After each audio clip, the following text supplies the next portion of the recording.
अरे तो यही तो यार बढ़िया था भाई। अरे कैमरा में साफ ही नहीं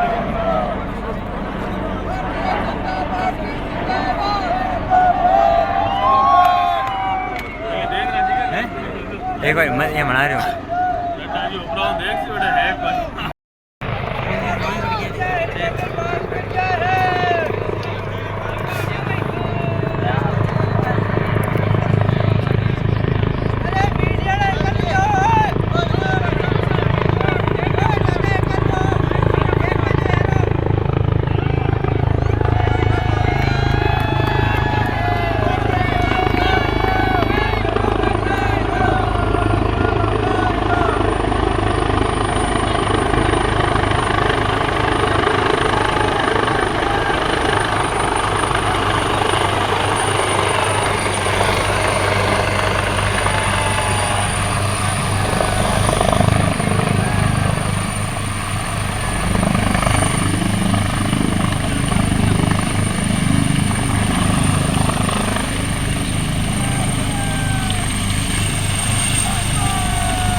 जेपी नड्डा जी को जो वो हेलीकॉप्टर है वो अठे लैंड कर चुका है। बस कुछ ही देर का मायने हेलीकॉप्टर सुबह नीचे वाला और यहाँ पे स्वागत की तैयारियाँ हो रही है। यहाँ पे देख सको थे स्वागत से जोरों शोरों से कारपेट बिछाए जा रहे हैं।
थोड़ा पीछे जाओ भैया, थोड़ा पीछे जाओ, थोड़ा इधर गाड़ी में बैठ जाओ।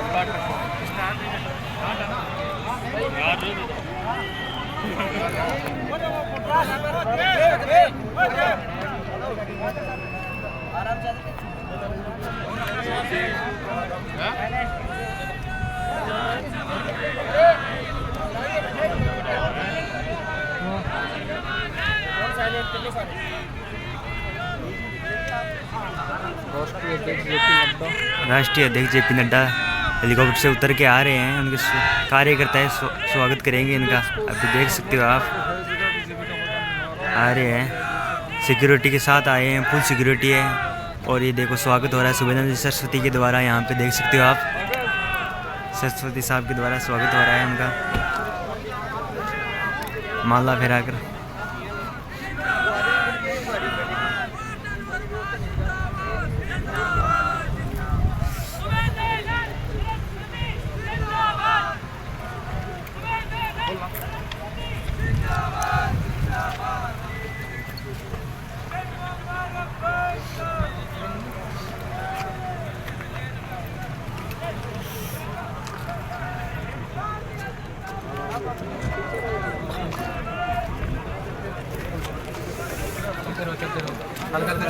चलते रहो आप। अरे चलो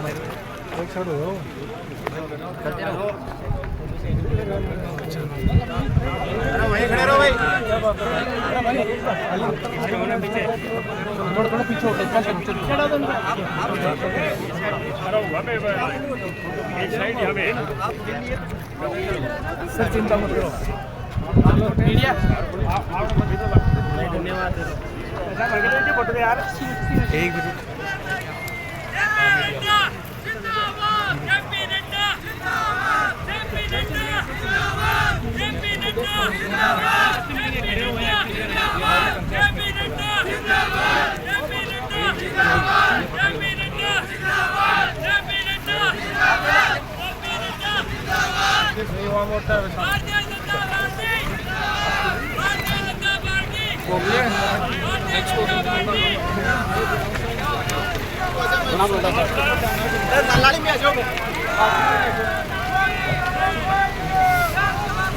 हट जाओ ना, पीछे हो जाओ साइड में।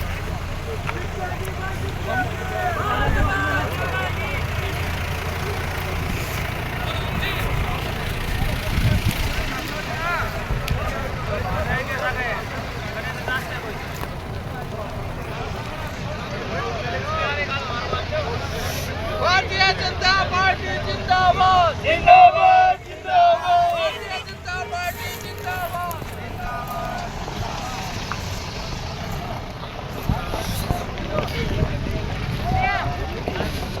साइड में जे बाजी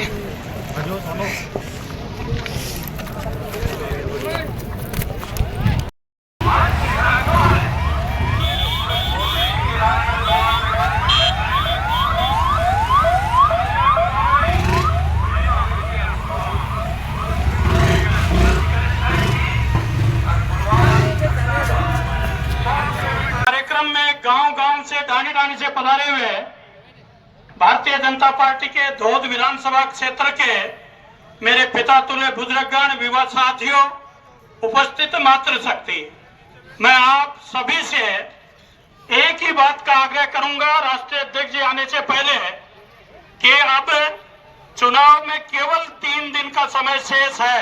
इस 3 दिनों का उपयोग आप अपने बूथ पर तालियों की गड़गड़ाहट से राष्ट्रीय अध्यक्ष जी का अभिनंदन करें। तालियां तब तक बजाते रहें जब राष्ट्रीय अध्यक्ष जी आपका अभिनंदन स्वीकार करें। आप जोरदार तालियों से एक बार जोरदार तालियां बजाएं। जिंदाबाद जिंदाबाद बीजेपी जिंदाबाद जिंदाबाद जिंदाबाद बीजेपी जिंदाबाद जिंदाबाद जिंदाबाद जेपी नड्डा जिंदाबाद जिंदाबाद जिंदाबाद जेपी नड्डा जिंदाबाद जिंदाबाद जिंदाबाद नरेंद्र मोदी जिंदाबाद। जिंदाबाद जिंदाबाद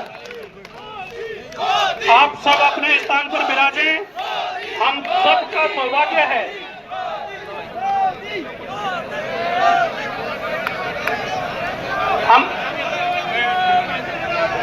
हम सबका सौभाग्य है आप सब विराज जाएं।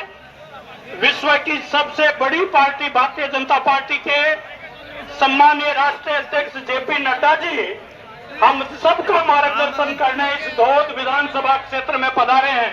एक बार आप पुनः जोरदार तालियों की गड़गड़ा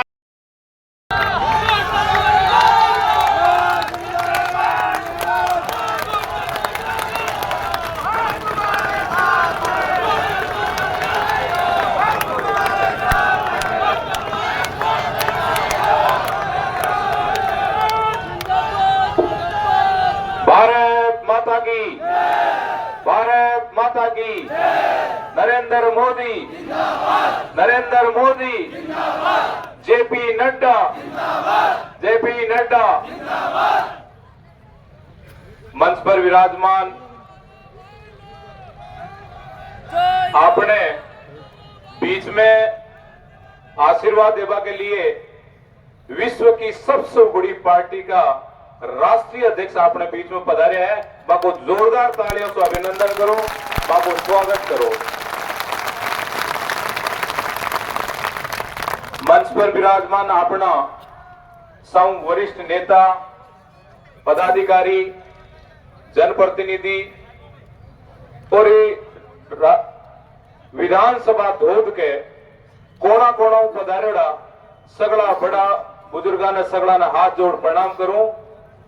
छोटा ने सगला ने नमस्कार, राम राम और मातृत्व शक्ति ने भी प्रणाम।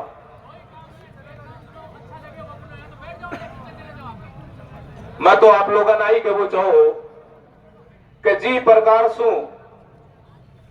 क्योंकि चाहे कॉमरेड हो चाहे कांग्रेस हो, झूठ बोलवा के अलावा कोई काम को नहीं करे बैठे।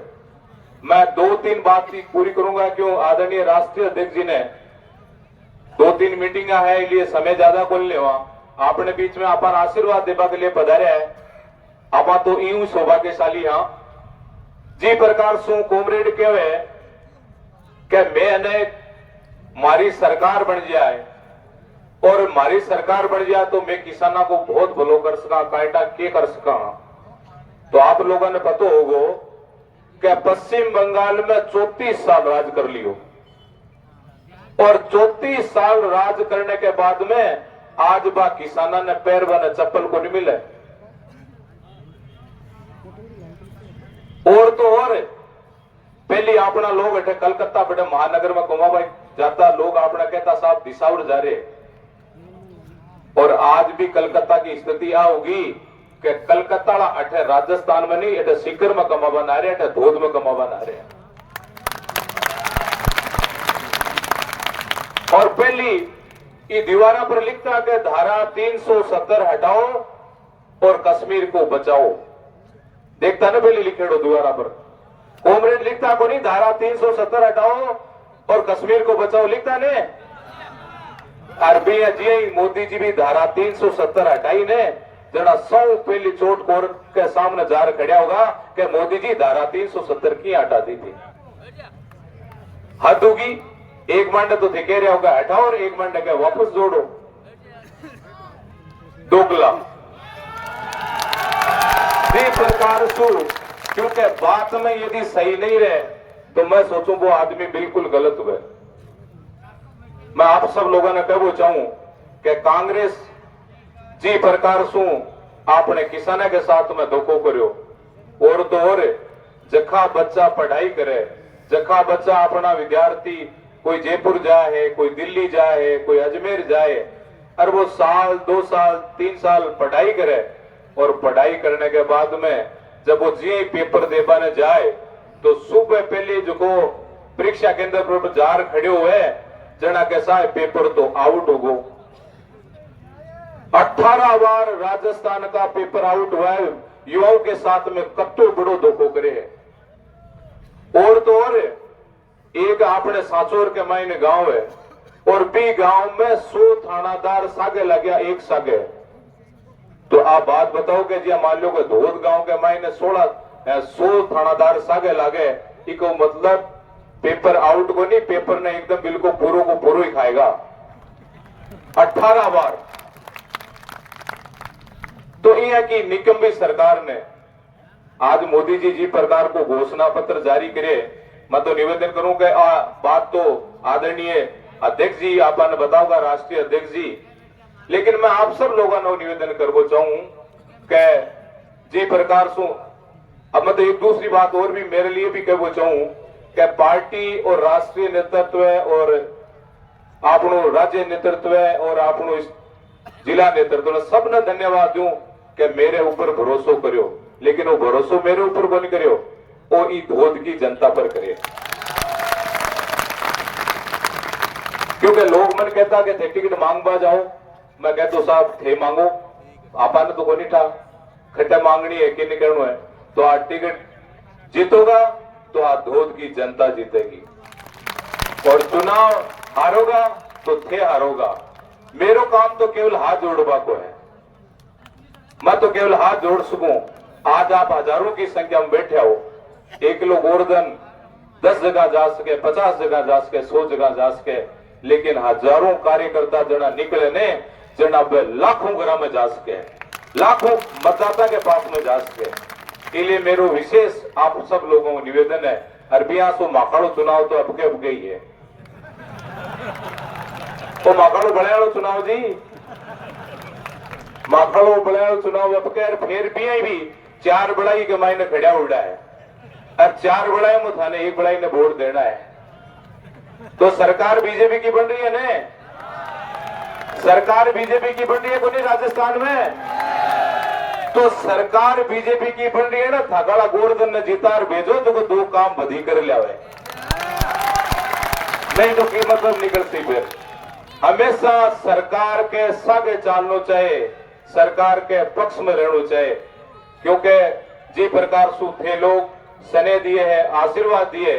और धोद की जनता ने एक बात और क्या बचाऊं, वो आपने जो को वीसीए प्लांट पावर प्लांट की बात कर रहे हैं, तो देखो न तो बन कोमरेडा कन समान है और कांग्रेस तो भी उठ गई।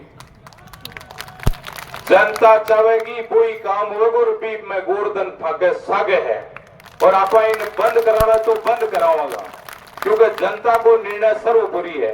तो मैं आज ही मंच ने भी विश्वास दिलाना चाहूं और हमारी धोद की जनता ने भी विश्वास दिलाऊं, क्योंकि बहुत सारा ट्रैक्टर वाला लोग भी जगह अपना साथी युवा साथी बुजुर्ग ट्रैक्टर ले रहे हैं, बाइक को समान हो बाइक की सीजन ही, फिर भी सब लोग आपको काम खोटी करके अठे सैकड़ों की संख्या में ट्रैक्टर ले रहे हैं। मैं सोचता कोमरेड के ट्रैक्टर तो माखन ही है, आठा बुनियों बने आठा बुनियों के ट्रैक्टर गोवर्धन के भी है, बीजेपी के भी है, भारतीय जनता पार्टी के भी है। 1000 के लगभग ट्रैक्टर है, 1000 के लगभग ट्रैक्टर। और हाल तो अपना जगह सैकड़ों लोग तो बारह खड़े है, सैकड़ों लोग अपना हवाई पट्टी पर भी हेलीकॉप्टर देखभाल उठगा। तो सब लोगों में हाथ जोड़ निवेदन करूं कि 25 तारीख तक तो समय था लोगों को है, और 25 तारीख के बाद में गोवर्धन हमेशा आपकी सेवा में तैयार मिलेगा। सबने बहुत बहुत धन्यवाद। जय हिंद, वंदे मातरम।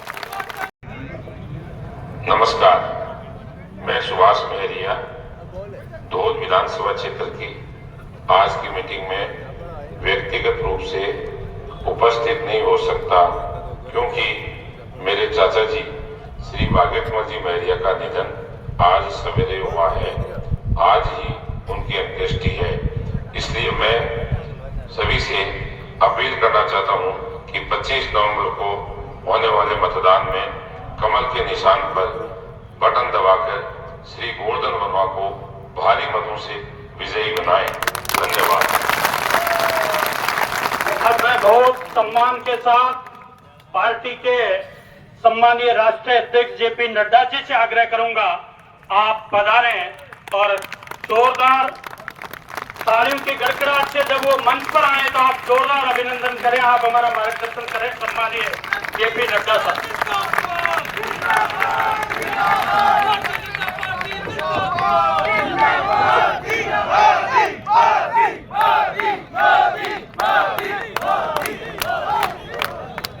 बोलिए भारत माता की।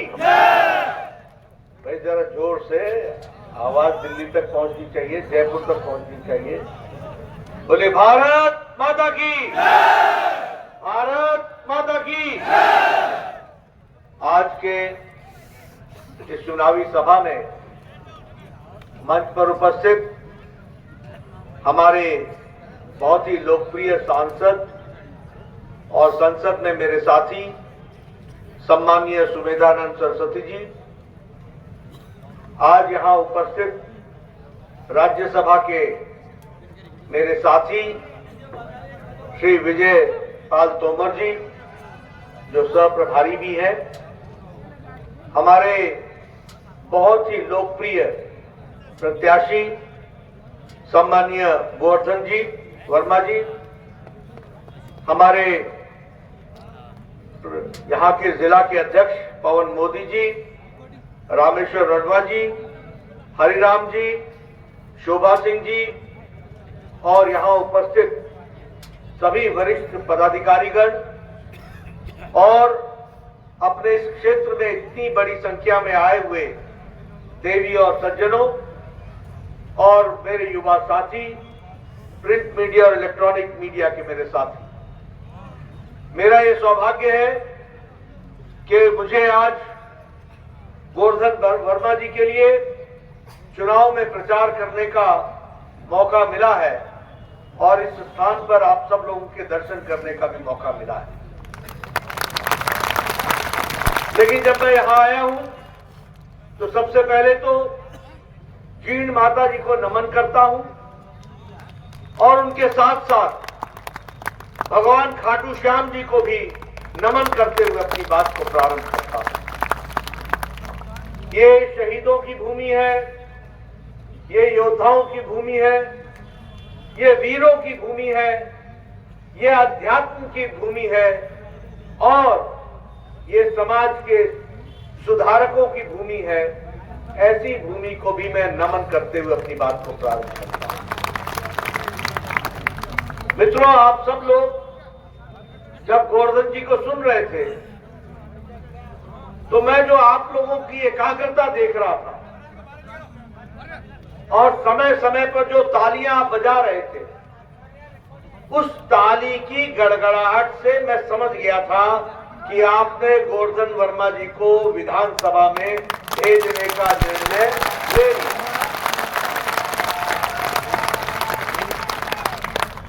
लेकिन विषय सिर्फ गोवर्धन वर्मा जी को जयपुर भेजने का नहीं है।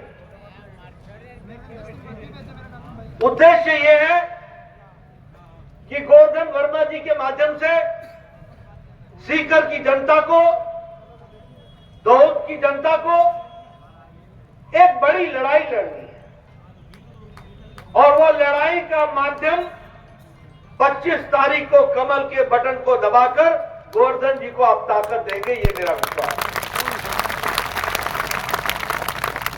ये लड़ाई क्या है? ये लड़ाई ये है कि जिस राजस्थान की पगड़ी, हम जानते हैं कि पगड़ी के खातिर राजस्थान के लोगों ने अपने आप को कुर्बान किया, देश के खातिर कुर्बान। जिस राजस्थान ने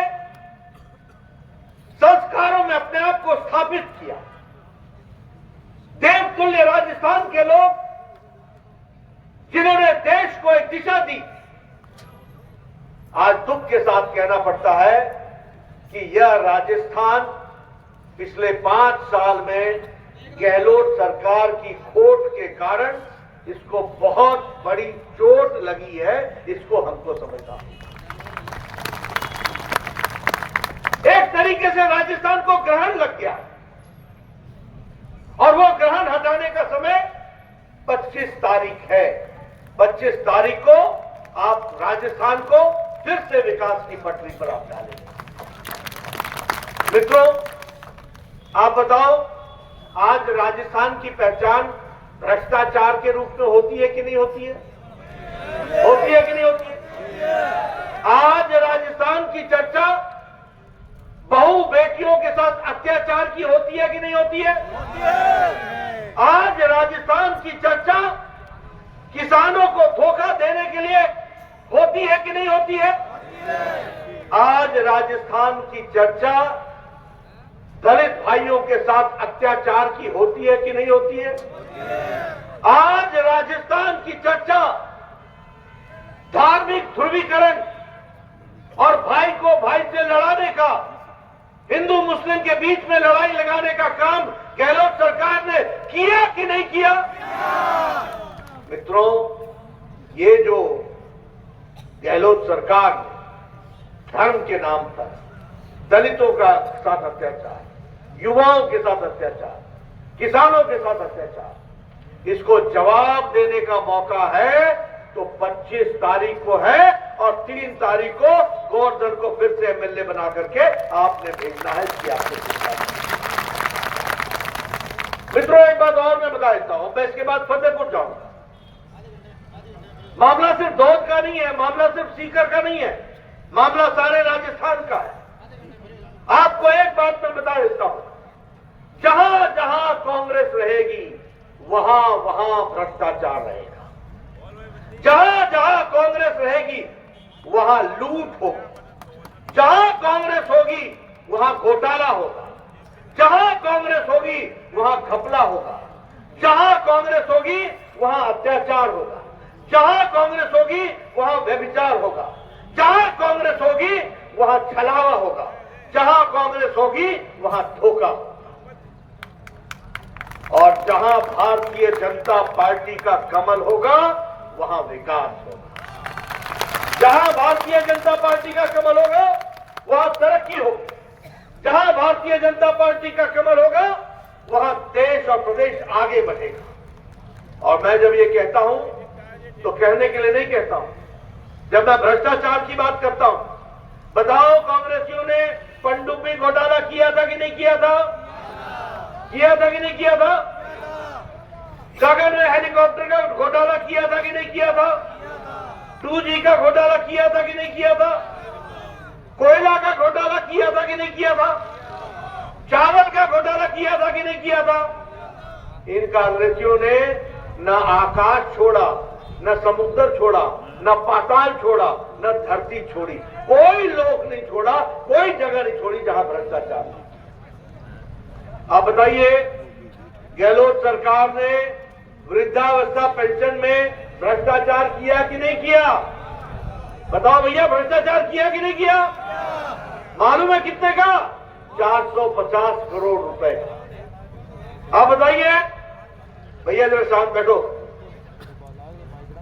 आप बताइए, गहलोत सरकार के भाई, गहलोत के भाई ने सब्सिडी का फर्टिलाइजर इसकी चोरी करके एक्सपोर्ट किया कि नहीं किया?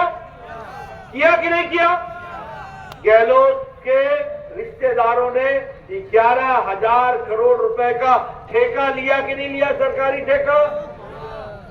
गहलोत सरकार में योजना भवन में बताओ 2.5 करोड़ रुपए मिले कि नहीं मिले? आप बताओ, गहलोत सरकार में योजना भवन में 1 किलो सोना मिला कि नहीं मिला? ये कैसी सरकार है? कार्यालय में, सचिवालय में सोना मिले, 2.5 करोड़ रुपए मिले और उसका नाम लेवा कोई ना हो, ऐसा भ्रष्टाचार, इस तरीके का अनाचार। मित्रों, मैं आपसे जानना चाहता हूं, आज दुख के साथ मुझे कहना पड़ता है कि महिला उत्पीड़न में राजस्थान नंबर 1 पर आ गया है। हमारी बहनें बैठी हैं, आज दुख के साथ कहना पड़ता है। और क्या कहता हूं कि आज राजस्थान रेप में, बलात्कार में नंबर 1 पर खड़ा हो गया। National record of crime bureau का ये रिकॉर्ड है। क्या आप अलवर की घटना भूल गए? चूरू की घटना भूल गए? प्रतापगढ़ की घटना भूल गए? कौन कौन सी घटनाओं की बात करें? दौसा की घटना भूल गए? कौन सी घटना है जिसको आपको याद नहीं है? मैं बताना चाहूंगा, बाड़मेर की घटना भूल गए? इतना अन्याय। दौसा में 4 साल की बच्ची के साथ किसी और ने नहीं, पुलिस इंस्पेक्टर ने बलात्कार किया। आप बताइए, रक्षक भक्षक बन गया। यह है गहलोत सरकार, इसके बारे में भी हमको सोचना है। आप बताइए, गहलोत सरकार ने किसानों के साथ धोखा दिया कि नहीं दिया? बोला कि नहीं बोला कि आपके कर्जे माफ होंगे? और आज 19,400 किसान की जमीन कुर्क हो गई कि नहीं हो गई? हो गई कि नहीं हो गई? मैं आपसे पूछता हूं कि आए दिन किसान जो खाद का एक्सपोर्ट इसके भाई ने किया, उसके चलते किसानों का नुकसान हुआ कि नहीं हुआ? और अगर मैं धार्मिक उन्माद की बात करूं और धार्मिक उन्माद की चर्चा करूं, तो मैं आपसे पूछना चाहता हूं, आप बताइए, रामनवमी पर शोभा यात्रा को रोका था कि नहीं रोका था? गहलोत सरकार ने रोका था कि नहीं? कांवड़ यात्रा रोकी थी कि नहीं रोकी थी? 300 साल पुराना शिवालय, शिव का मंदिर बुलडोजर से ढाया था कि नहीं ढाया था? आप बताइए कि सर गर्दन से जुदा ये नारे लगे कि नहीं लगे? सर तन से जुदा ये नारे लगे कि नहीं लगे? आपके साथ एक तरीके से धोखा हुआ कि नहीं हुआ? मैं चाहूंगा इसका जवाब 25 तारीख को अच्छे से बटन दबाकर कमल के निशान को जिताइए, गोवर्धन जी को जिता सकते। मित्रों, मैं यहां आपसे यह भी कहना चाहता हूं, हमारे नौजवान इतनी बड़ी संख्या में यहां पर इकट्ठा है, आप बताओ, भर्ती घोटाला हुआ था कि नहीं हुआ था? पटवारी के लिए तुम लोगों ने परीक्षा दी थी कि नहीं दी थी? और पेपर लीक हुआ था कि नहीं हुआ था? पुलिस कर्मियों के भर्ती में पेपर लीक हुआ कि नहीं हुआ? और उसी के साथ साथ वन रक्षक के पेपर लीक हुआ कि नहीं हुआ? गोवर्धन जी बोल रहे थे 18 पेपर लीक हुआ है। मैं गोवर्धन जी को करेक्ट करना चाहता हूं, सही बताना चाहता हूं, 19 पेपर पेपर लीक हुए, 19 पेपर लीक हुए। बोलो, ऐसी सरकार को रहने देना है क्या? ऐसी सरकार रहेगी क्या? मित्रों, इसलिए मैं आपको बताना चाहता हूं। आप बताइए, तो मैंने आपको बताया ना कि जहां कांग्रेस है वहां भ्रष्टाचार है, जहां कांग्रेस है वहां अनाचार है, जहां कांग्रेस है वहां व्यभिचार है। अब मैं आपको बताना चाहता हूं, बताइए, जब मैंने कहा कि बीजेपी का मतलब है विकास, बीजेपी का मतलब है विकास, आप बताइए मोदी जी के राज में विकास हुआ कि नहीं हुआ? देश आगे बढ़ा कि नहीं बढ़ा? आज दुनिया में भारत 5वें नंबर की अर्थव्यवस्था बन गया है कि नहीं बन गया है? और आपने गोवर्धन जी को जिताना, 2024 में फिर से मोदी जी की सरकार लाना, भारत 2 साल के अंदर तीसरा अर्थव्यवस्था बन जाएगी, तीसरी सबसे बड़ी अर्थव्यवस्था। आप देखिए, आप बताइए, प्रधानमंत्री आवास योजना मोदी जी ने 4 करोड़ मकान बनाए कि नहीं बनाए? और इस गहलोत ने 9 लाख मकान आपके रोक दिए। मोदी जी ने कहा था कि 20 लाख मकान राजस्थान में बनाएंगे। बताओ, 25 तारीख को आप वोट डालेंगे, फिर से 20 लाख मकान बंद करके रहेंगे। ये भी मैं आपको बताना चाहता हूं। आप बताइए, मोदी जी के नेतृत्व में 80 करोड़ की जनता को 5 किलो गेहूं या 5 किलो चावल मिल रहा है कि नहीं मिल रहा है? मिल रहा है कि नहीं मिल रहा है? और आज भारत की गरीबी मोदी जी के राज में 9 साल में 13.5 करोड़ लोग गरीबी की रेखा से ऊपर उठ गए हैं, ऊपर उठ गए हैं। मुझे बता रहे थे गोवर्धन जी कि यहां कम्युनिस्टों का बड़े समय राज रहा है। मैं कम्युनिस्टों से पूछना चाहता हूं, कभी तुमने गरीब का भला किया था? कहीं भी भला किया था? आज मोदी जी के राज में 13.5 करोड़ लोग गरीबी की रेखा से उभर गए हैं। ये हमको समझना चाहिए कि कैसे गरीबों के लिए लड़ा जाता है। 1% लोग अति गरीबी से नीचे आ गए हैं, ये भी हमको ध्यान में रखना चाहिए। अब गहलोत का घोटाला बताऊं आपको एक और। आप बताओ, गुजरात में पेट्रोल 12 रुपए लीटर कम है कि नहीं है? डीजल कम है कि नहीं है? मध्य प्रदेश में 12 रुपए लीटर कम है कि नहीं है? उत्तर प्रदेश में 12 रुपए लीटर कम है कि नहीं है? यहां गहलोत सरकार में पेट्रोल और डीजल 100 रुपए से ऊपर है कि नहीं है? बताओ, हम इसकी समीक्षा करेंगे और हमारी सरकार आएगी, आम आदमी को सस्ता डीजल और पेट्रोल मिलेगा, जैसा उत्तर प्रदेश में है, गुजरात में है, इसकी हम चिंता करेंगे। मित्रों, मैं विकास के बारे में आपसे बहुत सी चर्चाएं कर सकता हूं। प्रधानमंत्री आवास योजना, प्रधानमंत्री आयुष्मान भारत, 5 लाख रुपए प्रधानमंत्री जी भेज रहे हैं, जो गरीब लोगों को मिलेगा। और गरीब कौन है? रेड़ी वाला, फेड़ी वाला, रिक्शा वाला, ठेला वाला, सब्जी वाला, बस का ड्राइवर, बस का क्लीनर, कूड़ेदान से प्लास्टिक इकट्ठा करने वाला, बाल काटने वाला, पल्लेदार जो बोझा उठाता है, जो सब्जी मंडी में काम करता है, ऐसे लोगों को 50 करोड़ लोगों को मोदी जी ने 5 लाख रुपए का हेल्थ कवर दिया है, साल का 5 लाख रुपए। अब फिर से गोवर्धन जी को भेजना। अब इसके बाद जब हमारी सरकार आएगी तो 10 लाख रुपए का आपको इंश्योरेंस मिलेगा, आपको हेल्थ कवर मिलेगा। उसी तरीके से जल जीवन मिशन में हर घर को पानी पहुंचाना। हमारी माताएं बैठी हैं, आप सब लोग पानी के लिए 2-2 किलोमीटर दूर जाया करती थी कि नहीं जाया करती थी? आज मोदी जी ने तय किया है, जल जीवन मिशन में 36 लाख परिवार को घर में नल लगा करके देंगे, इसके लिए हम काम करेंगे। लेकिन यहां जल जीवन मिशन मोदी जी का है और गहलोत सरकार का जेब भरो मिशन है, जेब भरो। बोलो, ऐसे जेब भरो मिशन वाले को रहने देना क्या? छुट्टी करोगे ना? गोवर्धन जी को भेजोगे ना?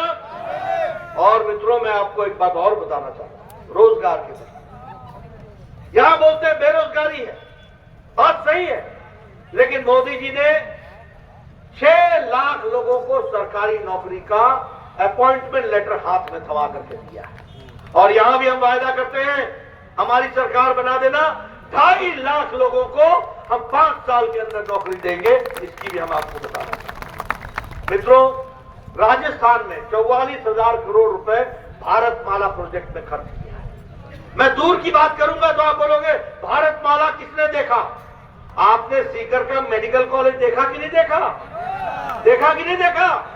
ये सुमेधानंद जी बैठे हैं, सांसद थे, मैं स्वास्थ्य मंत्री था। इन्होंने मेरे से कहा, मैं इनको पकड़ करके ले गया प्रधानमंत्री जी के पास। मैंने कहा इनके पास बिल्डिंग है, इनको मेडिकल कॉलेज चाहिए, आपका आशीर्वाद चाहिए। बोले मेरे आप मुझसे क्यों पूछते हो? सीकर हमारा है, काम करना है, आप मेडिकल कॉलेज बनाओ। और तब जाकर के मेडिकल कॉलेज आया और 2023 में वो आपको समर्पित। बताइए आपको यूनिवर्सिटी मिली कि नहीं मिली? मिली कि नहीं मिली? यह विकास हुआ कि नहीं हुआ? जब सुमेधानंद जी एमपी बने और 2014 में यहां 14 रेल आती थी, 14, आज 49 रेलवे आ रही, 49। और मैं आपको बता दूं, 2 साल बाद मेरे से पूछना, ये सीकर का जो रेलवे स्टेशन है ना, तुमको पता नहीं चलेगा कि ये रेलवे स्टेशन है कि एयरपोर्ट है। इतना अच्छा बना करके देंगे, ये भी हम आपको विश्वास दिया। इसलिए विकास की नई कहानी लिखी जा रही, हर एक दृष्टि से नए नए आयाम जोड़े जा रहे हैं। और उसी तरीके से वंदे भारत एक्सप्रेस दिल्ली से अजमेर और उदयपुर से जयपुर, जोधपुर से साबरमती, और उसी तरीके से नए एयरपोर्ट भी बन रहे हैं। और उसी तरीके से जयपुर, कोटा, उदयपुर और अजमेर, ये स्मार्ट सिटी भी बन रही है। इसलिए विकास के दृष्टि से एक के बाद एक काम हो रहा है।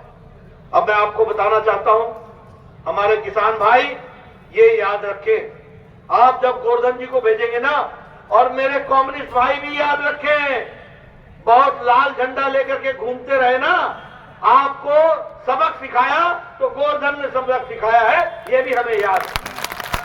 लेकिन मैं आपको बताता हूं कि आज किसानों को साल का मोदी जी के द्वारा 6,000 रुपए मिल रहा है।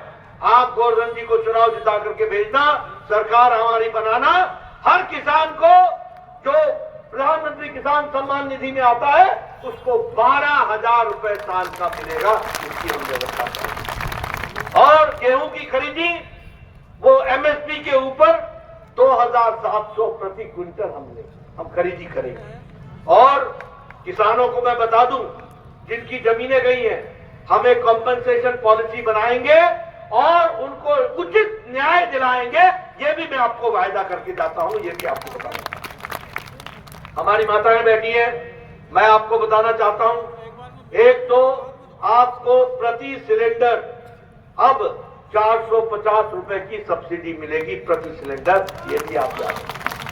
मैं बहनों को यह भी बताना चाहता हूं, जो हमारे गरीब परिवार की बहनें होंगी, बच्ची होगी, जिस दिन पैदा होगी उसी दिन हमारी सरकार 2 लाख रुपए का बॉन्ड उनके नाम पर भरेगी। और जब वो 6वीं में पहुंचेंगी तो 6,000 रुपए साल का, जब वो 8वीं में पहुंचेंगी तो 8,000 रुपए साल का, जब वो 10वीं में पहुंचेंगी तो 12,000 रुपए साल का, जब कॉलेज जाएंगी तो 50,000 रुपए, और जब वो 21 साल की होगी तो 1 लाख रुपए उनके बैंक में डाल दिया जाएगा। इस तरीके से जो बच्ची गरीब परिवार से है और मेरिट में आएगी तो 12वीं के बाद उसको एक स्कूटी मुफ्त में दी जाएगी। इसकी भी हम व्यवस्था करेंगे। इसलिए मित्रों, विकास के दृष्टि से, और ये जो प्रधानमंत्री गरीब कल्याण अन्न योजना है, ये योजना अगले 5 साल तक चलती रहेगी और आपको 5 किलो गेहूं या 5 किलो चावल, 1 किलो दाल मिलता रहेगा। जो हमारे गरीब बच्चे, जो किसी भी जाति से, उनको साल का 1200 रुपए मिलेगा सिर्फ उनके यूनिफॉर्म के लिए और उनकी पुस्तक और पुस्तिका खरीदने के लिए। उसी तरीके से एक बात और बता दूं, जिन लोगों ने जल जीवन मिशन में घोटाला किया, जिन लोगों ने माइनिंग में जेब गरम की, जिन लोगों ने टीचर भर्ती में घोटाला किया, जिन लोगों ने मिड डे मील में घोटाला किया, जिन लोगों ने फर्टिलाइजर खाद में घोटाला किया, जिन लोगों ने प्रधानमंत्री आवास योजना में घोटाला किया, जिन लोगों ने पेपर लीक में घोटाला किया और पेपर लीक किया, हम एक एसआईटी बैठाएंगे, स्पेशल इन्वेस्टिगेशन टीम, और हम इंक्वायरी करेंगे और डिटेल में इंक्वायरी करने के बाद जो भी दोषी पाया जाएगा उसको जेल के अंदर डालेंगे, ये भी हम आपको विश्वास दें। और मेरे युवा साथी, गोवर्धन जी को चुनाव जिता करके भेजिएगा। 2.5 लाख लोगों को सरकारी नौकरी दी जाएगी, 2.5 लाख लोग। अब आपसे मैं पूछता हूं, बोलिए इस भ्रष्टाचारी सरकार को आप छुट्टी करेंगे ना? बोलिए आप इस भ्रष्टाचारी सरकार, गहलोत सरकार को छुट्टी करेंगे ना? इनको घर बैठाएंगे ना? इनको आराम देंगे ना? गोवर्धन जी को काम देंगे ना? इनको आगे बढ़ाएंगे ना? और भारतीय जनता पार्टी की सरकार लाएंगे ना? आप विकास को आगे बढ़ाएंगे ना? मैं आपको विश्वास दिलाता हूं 25 तारीख को कमल खिला देना, अगले 5 साल तक विकास का कमल खिलेगा। इस बात को आप याद रखिए और गोवर्धन जी आपने इसको आगे बढ़ाएंगे। आपने मेरी बात इतने धूप में इतनी शांति से सुनी, इसके लिए आपको विशेष धन्यवाद। और फिर मुझे वायदा करो, पहुंचाओगे ना? कहां पहुंचाओगे? विधानसभा, पक्का। बहुत बहुत धन्यवाद। बहुत बहुत धन्यवाद माननीय राष्ट्रीय अध्यक्ष जी का हम ढेर सारा धन्यवाद ज्ञापित करते हैं। आपने इस धोद की जनता का हौसला अफजाई किया। राष्ट्रीय अध्यक्ष जी आशीर्वाद दे रहे हैं, आप सबका ध्यान मंच की तरफ होना चाहिए। आप सब जोरदार समर्थन करें इसका, जोरदार तालियां बजाएं, जोरदार।